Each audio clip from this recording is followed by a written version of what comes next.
Hi, I'm Amanda Morgan from notjustcute.com, and it is time for First Friday Q&A once again. I want to focus primarily on a question that came to me from a friend of mine. She was asking for some ideas to help her son build his handwriting skills, and I thought that was something that a lot of other people might be interested in as well, so I thought I'd share that here. Her son is going into first grade next year, and so she just wanted some extra helps to build up those handwriting skills so that when he starts school in the fall, he won't be so overwhelmed and frustrated with the writing tasks that he has. Now, she mentioned in our conversation that she realizes one of those first things that you need to do to build handwriting skills is to build the fine motor skills, those small muscles in the hand. And she recognized that in his preschool experience as well as in his kindergarten experience, they have really focused on building those small motor skills. So she's looking more primarily on that practice, and building handwriting skills takes a lot of practice. So the question is really, how do you make it novel and interesting and playful and exciting so that kids can get all of that practice, because they really need practice, practice, practice to build that motor memory and that mind-body connection that really makes them proficient in handwriting. So here are a few ideas for making handwriting practice fun. And as you do these practices, you might want to start with their name primarily, writing their own names, but then find some other words that they find interesting. So for my sons, it's the names of different superheroes, so different things that they can write so that they feel empowered and excited to be able to write that really interesting and exciting word. And it also gives them the opportunity to use different letters, build their proficiency with different letters, and then also encourage them to do some of their own writing, their own inventive spelling. So here are a few ideas for building handwriting proficiency. So one of the first things is to recognize the formation of letters. So these are some tactile cards that I got at Amazon.com, and I'll put a link below. But they're just tactile letters so that they can go through the motion of writing a letter, and you can say it out loud with them to help build that memory. So top to bottom, straight down and across. So you can also build these yourself. You can use glue and salt or sand, or you can use a die cut machine and sandpaper.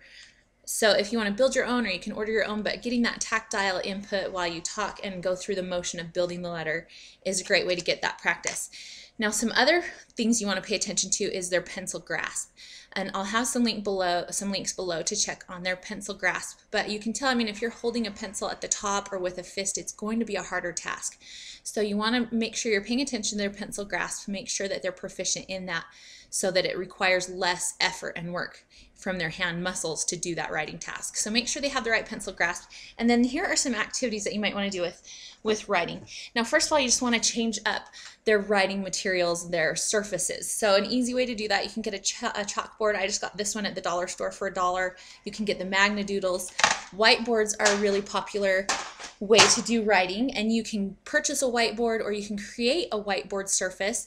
You can do that with contact paper. You can buy some materials at your local hardware store. You can ask them for help and they can help you create a whiteboard surface. I believe there may even be some paints similar to your chalkboard paints that are whiteboard paints. You can create a whole wall that could encourage writing. Some other things that I've used, you can use just a plain old sheet protector, and it becomes a dry erase surface so that you can write on it and erase it right back off. So you could just have a plain old sheet that they could color on, or you could perhaps print out their name and put it in here so they can practice writing their name or their other exciting words.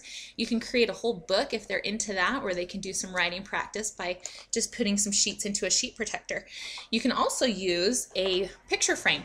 Now this is just a really inexpensive frame, so you might want to print their name on a paper or whatever word, or again, just have something colorful or plain and let them practice, and then let them use a dry erase to write on the picture frame. You can also use window markers. Crayola sells some window markers. You can use those on picture frames or on windows. And another surface is a mirror. So you can use mirrors or windows, and you'll want to talk to your kids to make sure that you're really clear about where it is and isn't okay to use these markers. And that's part of what creates the allure, I think. So keep them in a safe place so they're not using them free will on your walls, but you can just have them write on a mirror. It kind of makes it more exciting to just be able to do something that they don't usually get to do. Now, another thing that I saw recently on a mirror, which is kind of fun and makes it novel, is to use chapstick. So you can just see if you can see it on here. If I tilt it the right direction, there we go. So writing with the chapstick to form those letters. It gets the same grasp, it's still the same letter formation, but it keeps it new and exciting, something different to do. You can do that on windows as well. Another place is just right into an old cookie sheet. I will often use salt, and you fill it up and it makes a nice, like a sand table inside your cookie sheet. And then they can use their fingers and just write in the sand with their fingers. You can add a little color if you crush up some chalk and add that to your salt bag. Shake it up and then pour it into your cookie sheet. They can use their fingers to write out their words, or you can again practice that pencil grasp by giving them a pencil to write with or a marker with the lid still on, or you can use paintbrushes or straws. Another thing you can do with these cookie sheets that kids always love is get yourself an inexpensive jar of shaving cream and just squirt a little bit in there. They get excited just doing that. You can add color if you like, but spread it kind of thinly and evenly, and then they can again write with their fingers or practice their grasp by using tools like a paintbrush or a straw or something like that, so they can write right into that shaving cream. You can also do this right on the surface of your table, or if you're a little mess averse, take it into your shower or your bathtub and let them do it in there, and then just rinse it right away. You could also put it inside a little Ziploc bag and get all the air out so it can be flat, and then put some duct tape on the top and let your children write on it that way, and it should still squish it to the side so that you see the counter or a colorful paper underneath the bag, so that they can still practice writing with their fingers on those bags. So the idea for handwriting practice, it takes so much practice. You want to keep it novel, keep it exciting, keep it playful. So try some of these different surfaces and different materials, keeps it fun. You also want to change up the positioning of the surface. So some of these, like the chalkboard, might be right on their lap, or you can have things on the tabletop. Those are going to be different. You want things on the wall. You could tape up some paper, or making those whiteboard surfaces on the wall, or using an easel. That's going to put their arm in a different position. You could also put paper on the underside of a table, let them lay on their back, and right above them hang some streamers or make it into a tent to make it exciting. And it puts them in another position, so that changing up the positioning of the paper or the writing surface, it encourages them to use different muscles within their arms and their hands. And if you change that up every now and then, it helps to build overall muscle system through their hands and their arms.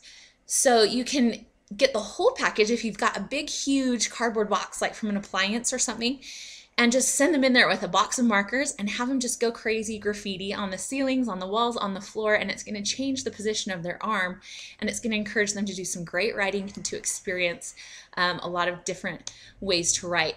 You can also just simply go outside with some large sidewalk chalk, and again, that changes the surface area, it changes the writing material to make it exciting, and just let them experience with that. So keep it new, keep it exciting, keep it playful, change up the positioning to help them out with those motor skills, and just make it fun and inviting. So if you've got some other ways that you think is a great way to encourage young children to practice their handwriting, send those in the comments section. Just add those in with your ideas, whether it's just a written explanation or a link to something that you've seen. That's a great way to get kids excited about writing.